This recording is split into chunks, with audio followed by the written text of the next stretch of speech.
Each and every one of us in this room tonight have at least one or more things that we are truly passionate about.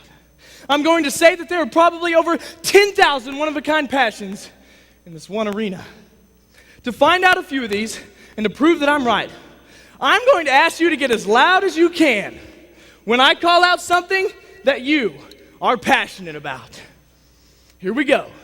Who in here tonight can say that they are passionate about football?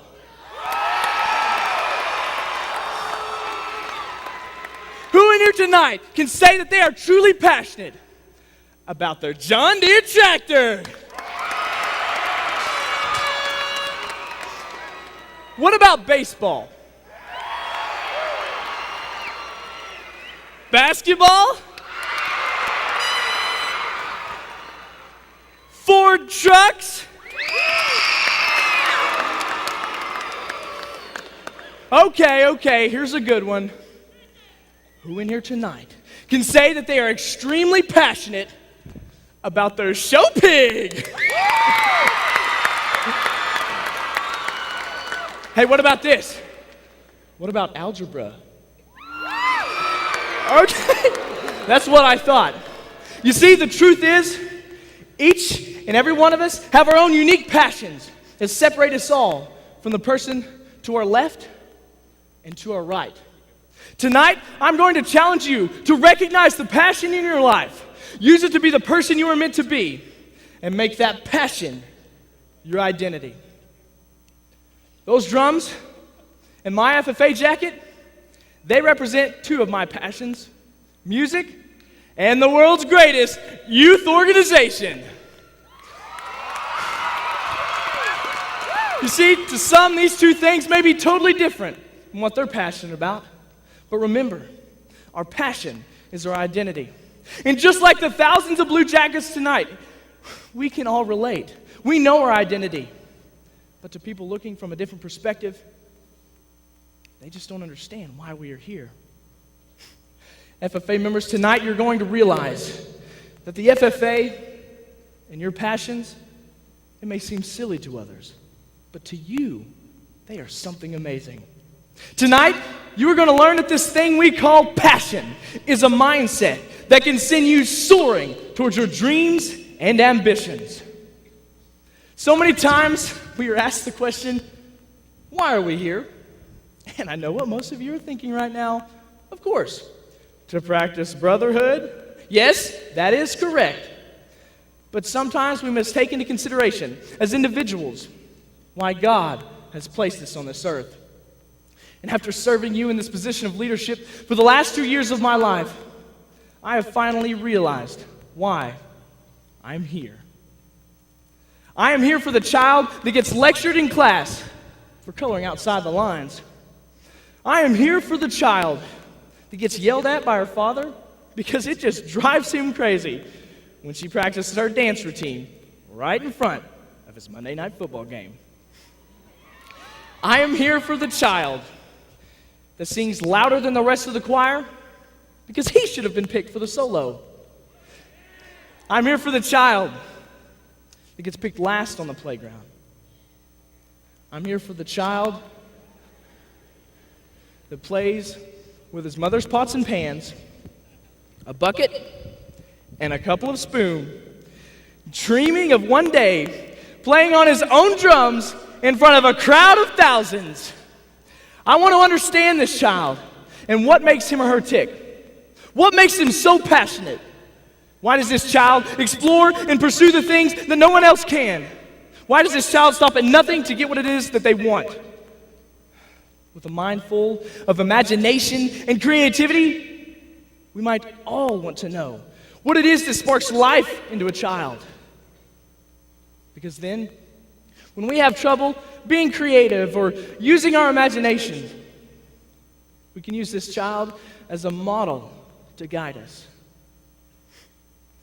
We must all learn what it is that this child has, because we were all once this child. Not your typical rock star setup, is it? Pots and pans, a bucket, a couple of wooden spoons. In a child's mind, These things become a real drum set on a real stage in front of thousands of real fans screaming out his name. But then, boom, suddenly it's back to reality. And this is usually what he hears. Can someone please tell that kid to cut that nonsense out? For 10 minutes, can we please just have some peace and quiet around here? Yes, there I was, bouncing off the walls, running around, tapping my hands and feet on every available surface that made a cool thump. I would even practice my drums at the dinner table. Of course, my meal would get cut short with a, "Leave the table, please, and no dessert." My parents said, "Bad case of ADHD."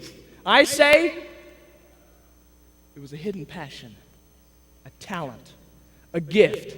Oh boy, it was music to my ears.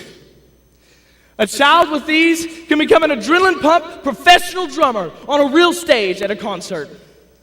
How is that? His parents can yell and scream at him all day to stop the noise that these household items create. But the child just doesn't understand. He gets so lost in the moment, so caught up in what that pretend scenario is all about. He becomes embedded in that concert.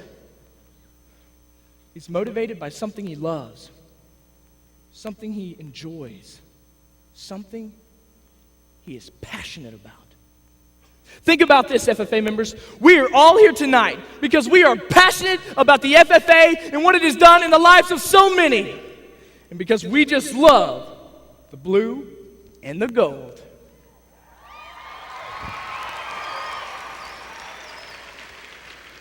Anybody outside of this arena tonight would stop and stare as we walk down the street.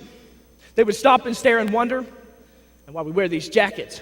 They would stop and they would wonder why we get so pumped up and yell and scream and memorize speeches and show livestock and judge land and meat and sheep and push ourselves to be better leaders. They ask why. Why do we get so excited about these things? Because we have a passion for it. To them, it's just a blue corduroy jacket. But to us, it's a way of life. To my parents, it was an evil racket. But to me, it was music. Take ownership of your passions. Live it and love it. That kid was you and me. So lost in the moment, so caught up in what we had pictured in our heads. To our parents, we were making so much noise and being such a nuisance. But we were making music. We were making pies made of chocolate when our parents saw a pan of mud. We were great warriors and princes and princesses. When to our parents, we were carrying around sticks for swords and tying towels around our necks as capes. FFA members and guests, think back to when you were a small child and you just loved to play pretend. Your creativity was endless. And you made the best of every moment, even if all you had was some pots and pans. Now I want you to think back to a more recent moment in time when you felt you had no creativity at all. You lost all will to get a job done. And you felt that you had nothing to work with. Where has that passion gone?